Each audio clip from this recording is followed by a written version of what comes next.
19 мая 1643 года в ходе 30-летней войны состоялась битва при Рокруа между французской и испанской армиями. Многонациональное войско Испании действовало совместно с немцами под управлением генерала Бека, которого испанский командующий де Мело назначил своим заместителем.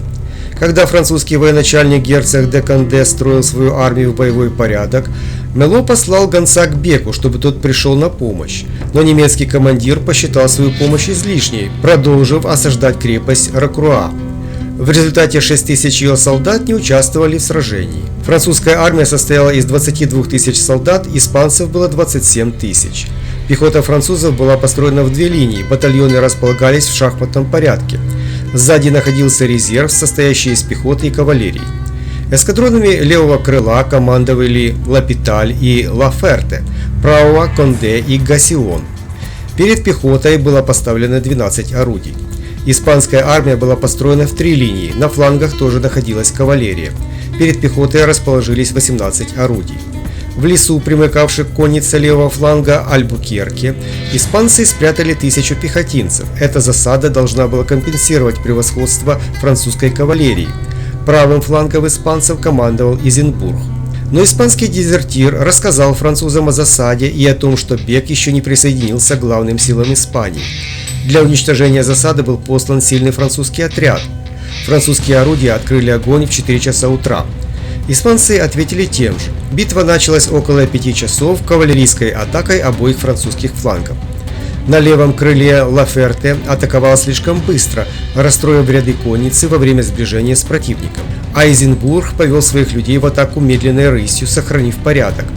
В результате французы были опрокинуты, а Лаферте ранен и взят в плен.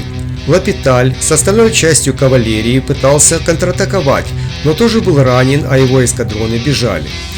Изенбург меньшую часть своей кавалерии послал преследовать французов, а большая часть была направлена против французской пехоты. В это время несколько терций пришло к нему на помощь, и Пьемонтский полк вместе с полком французов были отброшены назад, а часть французских орудий захвачена. Казалось, что французы проиграли битву.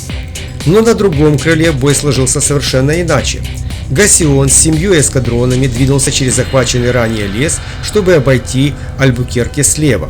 Тот развернул фронт и отбросил Гассиона в лес, однако при этом Альбукерке открыл свой фланг, куда ударили подоспевшие 8 эскадронов Канде, наступавшие быстрой рысью. Их поддержали огнем французские мушкетеры, уничтожившие засаду, и пикардийский полк из первой линии французской пехоты. Итальянские терции старались оттянуть на себя пикардийцев, но все же испанцы были сокрушены и обратились в бегство.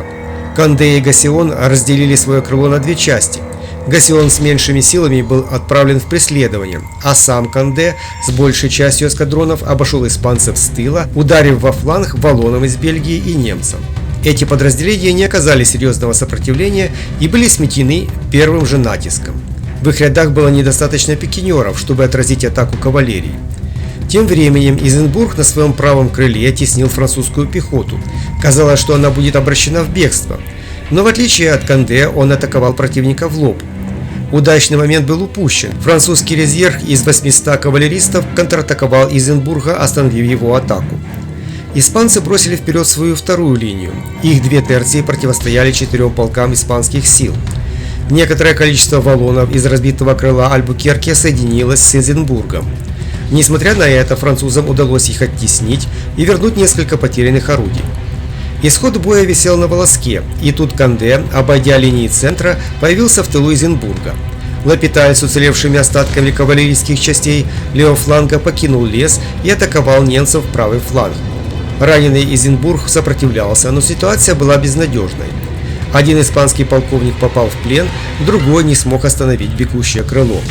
2 выдвинутые вперед терции были подавлены превосходящими силами противника, атаковавшими их со всех сторон. Итальянцы были разбиты, испанцы почти уничтожены.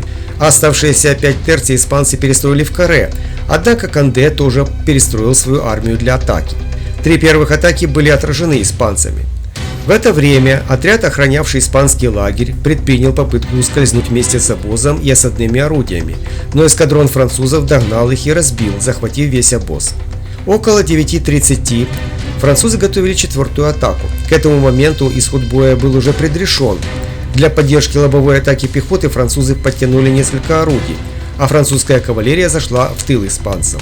Они полностью были окружены, и у них закончились боеприпасы. В строю их осталось не более 8000. Французы бросились в четвертую атаку, ворвались в ряды испанцев и задавили их числом. В живых осталась лишь четвертая часть испанских солдат. К 10 часам испанская пехота, включая элитные полки ветеранов, была уничтожена, либо попала в плен. Испанцы потеряли свыше 5000 убитыми, у французов погибло до 2000 человек. Самой тяжелой потерей стал разгром испанских терций, вместе с которыми был разрушен миф о их непобедимости. Их столетнему доминированию на поле боя пришел конец. Испания окончательно отказалась от терций и в дальнейшем использовала батальоны в голландском стиле. Для испанской армии началась длительная полоса неудач.